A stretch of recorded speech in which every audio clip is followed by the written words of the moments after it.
Hi guys, happy Cheiraoba, happy Cheiraoba haro. Happy Cheiraoba. Happy Cheiraoba mayam, happy Sajibu Cheiraoba Nongma panba mayam.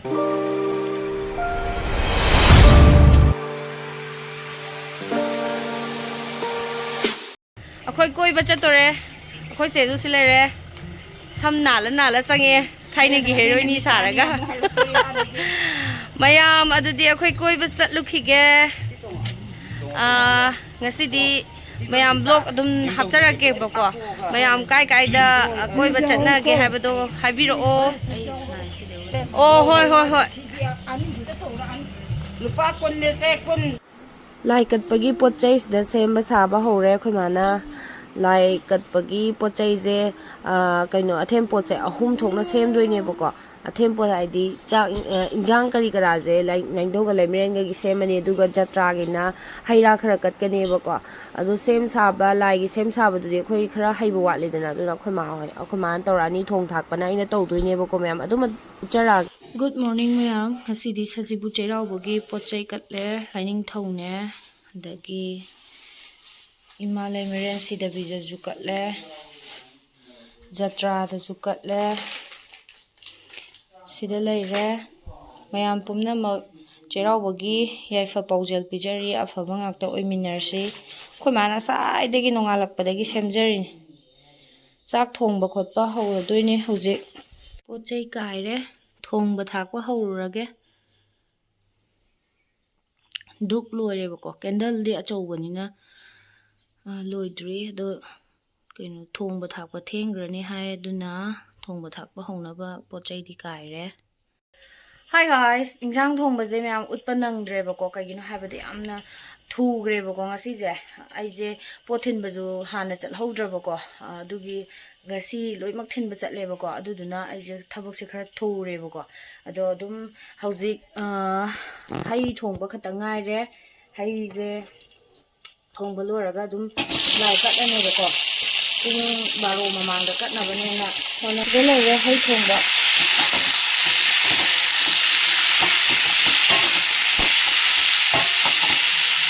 Dalere, Paforga Boraga, Sahau Care Silere, Hai Tonga Silere, Iron Basilere, Merames Nico de, Adagi, Kaino Champut Silere, Hawaii, Machal Ahum Tonga Silere, Sagola Hawaii ne, Lahorne, Adagi Gangtakne, Kovisak Silere, Pokora Silere, Haira Krase Mevamana, Uti, Mandis Nation, Merames Mandis, Uti Silere. Lai gi sem sa gi gem to ma'am lai nunga do loi puthoro ko silai re mapan gi hako Silai re hotel ko. mathen gai silai re la la tamo asi paro lam lai as tai jong lai ne lau ding e chaning ngon ngau re ma samsuri bai ro mu bai hen no sida yeng ge se adu tawruno haite kaimta chingunu haite haijabado khakta oba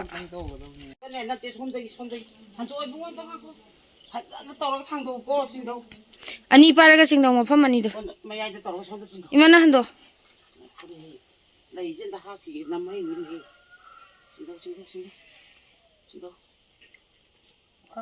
phalau sato yar ani mapan ani do paraga semo yar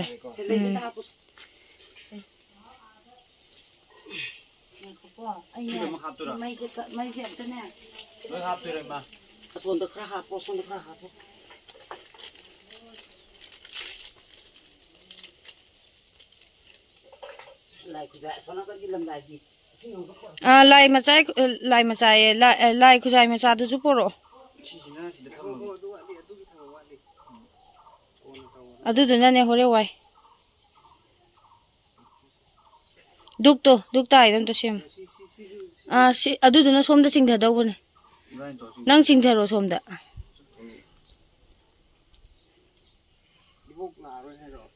ꯃꯥ ꯑꯉꯥꯡ ꯁꯦꯟꯅꯔꯦ ꯈꯣꯏꯔꯝꯕꯗ ꯃꯥ ꯈꯣꯏꯔꯝꯖꯔꯁꯅꯨ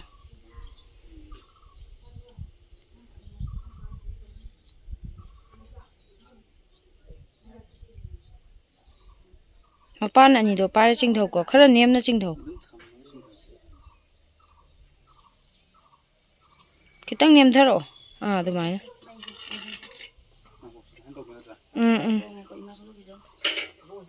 ꯑꯆꯧꯕꯗꯨ ꯀꯠꯇꯣꯏꯔꯥ ꯃꯆꯥꯗꯨ ꯀꯠꯇꯣꯏꯔꯥ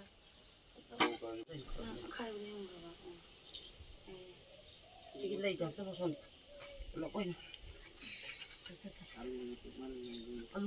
ꯌꯥꯔꯦ ꯌꯥꯔꯦ ꯌꯥꯔꯦ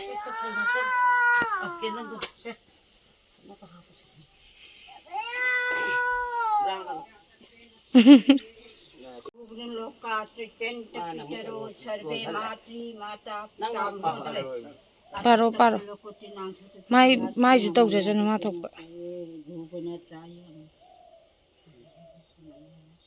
ꯍꯥꯏꯔꯣ ꯄꯥꯔꯣ ꯂꯝ ꯑꯁꯤꯕꯨ ꯀꯣꯜꯂꯤꯕ ꯂꯥꯏꯔꯦꯝꯕ ꯂꯥꯏꯔꯦꯝꯕꯤ ꯂꯃꯥꯕ ꯇꯨꯃꯥꯕ ꯂꯝꯁꯦꯝꯕ ꯇꯨꯁꯦꯝꯕ ꯍꯥꯟꯅ ꯁꯤꯕ ꯑꯝꯕ ꯄꯨꯛꯆꯥꯎꯕ ꯀꯣꯟꯅ ꯁꯤꯕ ꯑꯝꯕ ꯂꯨꯀꯥꯏꯕ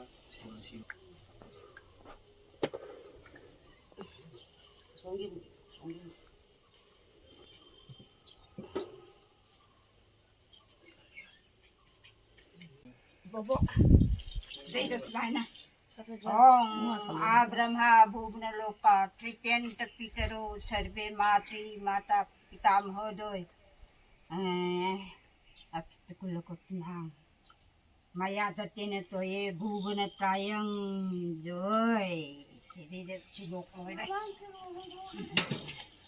Joy to iba. Chia sa nung ning hang thế lệ khôi mà nó ibu ngồi sao lên nhanh kia cha cha chalo mui ging jang na silai re uti sang bane ngaring ga ngau bane irom bane adagi kari no amana kainonga nga thong bane man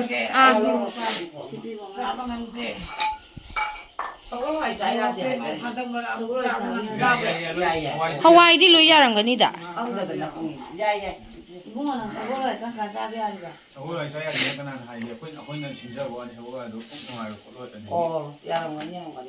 Sar sar angang macha jong nungtigine se damoga dum chaiba aduna mai manakta dum changre soima kun me anji Cheiraoba kun me anji Moi ani jai na kon pheng bagi lupa chatre pi ra nek thokpane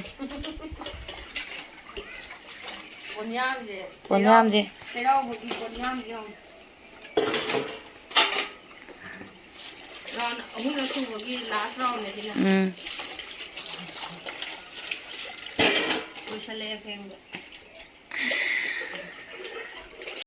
Coffee culture yaure mayam Ai sa thoi boi ba ni ta nam Coffee culture lai yaure ma'am Coffee culture yaure tamo ga James ka kongre chapot kari kara loge na mi khuchin namne coffee culture da huje mi khuchin yo namu ka no to ba na comment mi khuchin yo do ice cream kai ka lai re ai gi katai ai gi coffee gi bro ko chocolate flavor piro ya vanilla nga pero ya piro ya am heta piro ya thank you tang akan purple chut oine ma di ice cream ga kai ga loi ma haura hawa cha thui bi gi na silai re angang ma chai ngo silai re to ma ga chapot na silai re Horen ma'am, mafam do yorkanda ulak ke ma'am. Ngang macha. Machin kan sanari ne. Angang abungo yengo. Angang khungu mari nan thoi che. Angang khungu mari nan thoi ba. Hoi maslar. Ngang macha sana kan yengo tu. Hi, bye bye.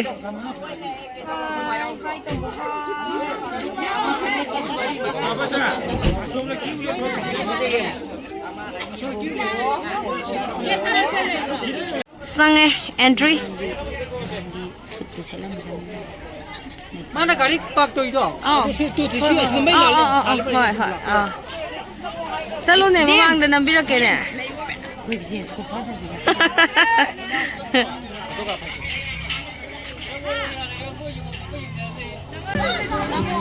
Nami nami. Emas. Lai si nami nami nami nami. Video nami se.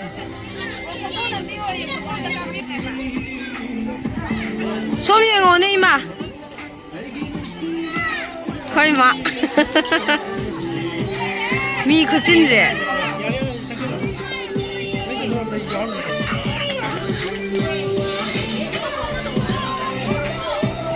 가이 사크게 뭐지?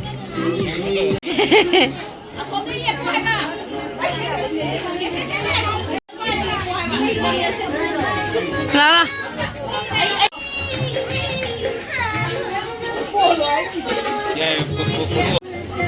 Ya nami nami. Tahu nam. Ya. La. Para.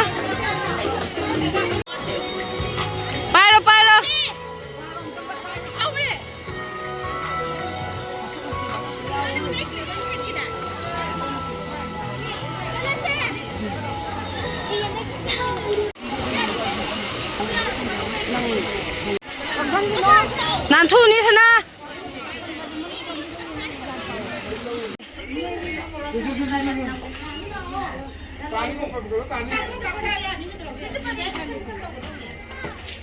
급하자 없네.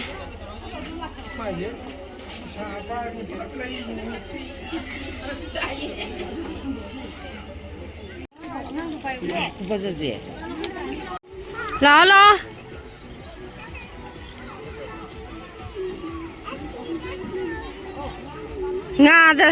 ngada pra edik chure haba ma dada haiba as khudom bithili jong ne ngada khudom bithili jong ne la ang di pai de chatle de ne se sa se ya da lai ne haba pitru ani je bye Joyce na hal lage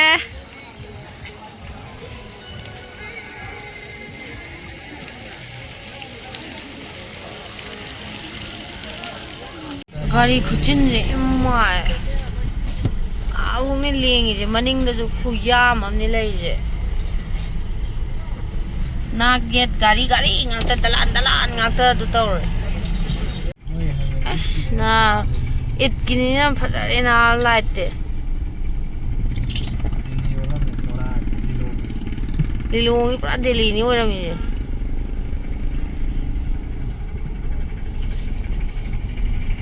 कोई अखोई हलागा अखोई लेकाइगी लाई हराउबगी हौसी तौरीबको अदुगी कक्पा लाइएस लैरे बम्परगी ticket mini bumper अहुम मरी इंगा लवे इसे तामोना pier लेगरे